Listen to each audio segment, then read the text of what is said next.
Chapter 25, Front Axles and Vehicle Alignment Factors, Day 1, Video 1, Inspection.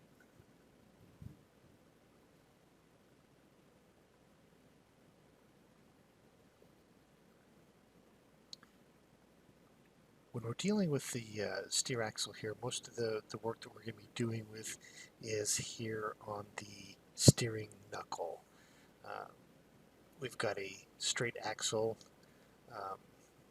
The benefits to the straight axle we've talked about are the load carrying capacity, its durability, and its ability to withstand a lot of the strain and stress that's put on the truck because of the heavy weights.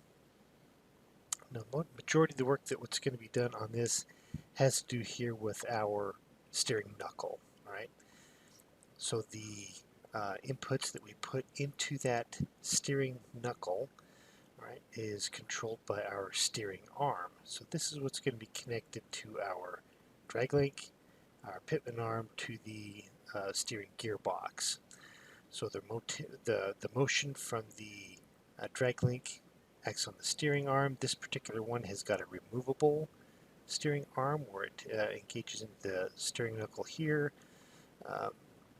Vast majority of the new ones have got this is all cast as one piece.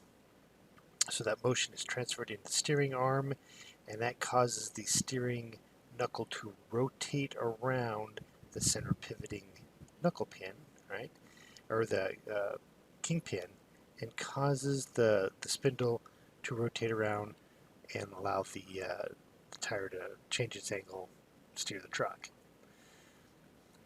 That steering input is put into the knuckle, and this particular one has got the knuckle, and then the spindle is cast into the steering knuckle.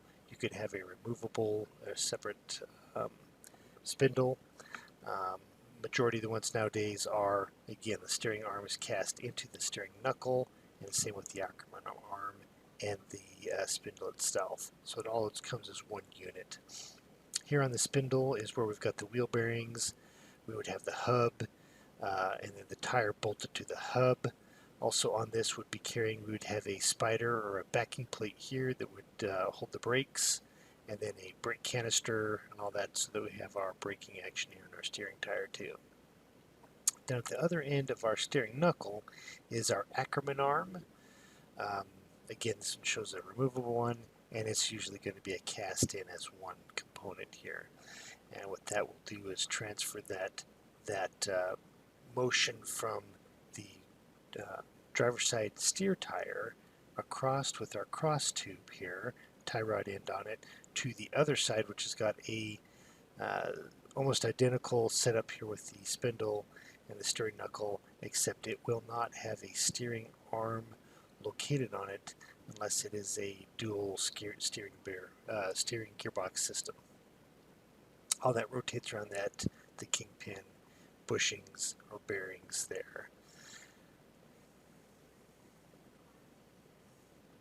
Talking about the kingpins, there's a couple of variations of the kingpin. So that is what allows that steering knuckle to rotate around the end of that the steer axle.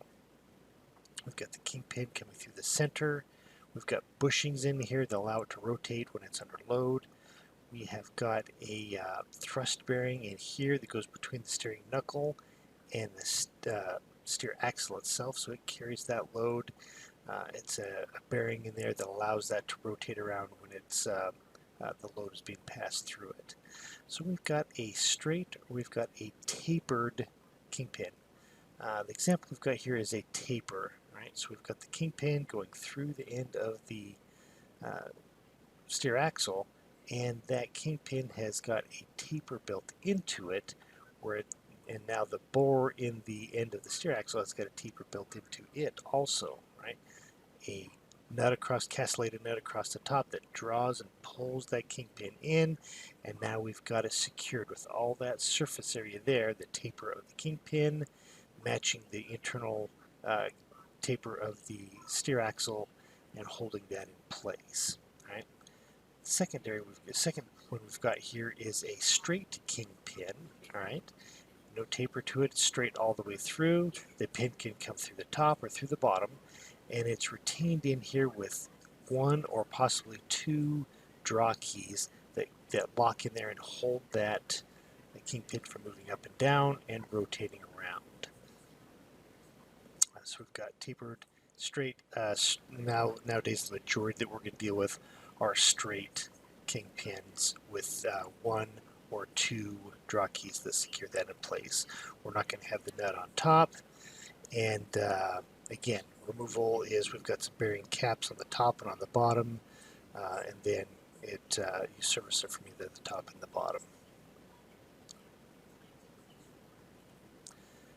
The routine that we do the inspections on our steer axles, we have our routine inspection when we're lubricating it, but then a little bit more what we're going to be talking about today is the actual inspection of the wear that happens here at the kingpins and the steering knuckle on the end of the steering axle.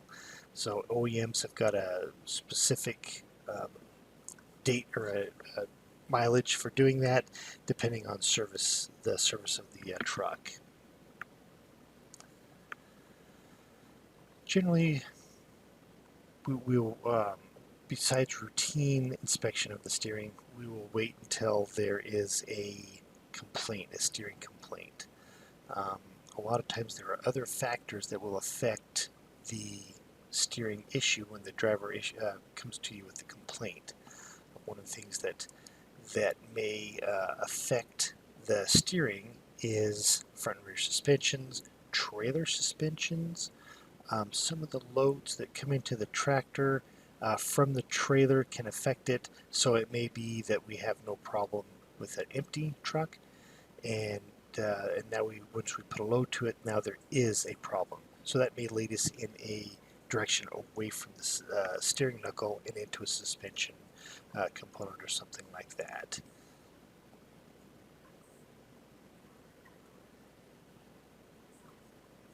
When we've isolated down to a problem with the steer axle, okay, we're going to use some very specific measurements and methods to inspect that steering axle and look for some worn out components. So there are some wear components we're going to have on that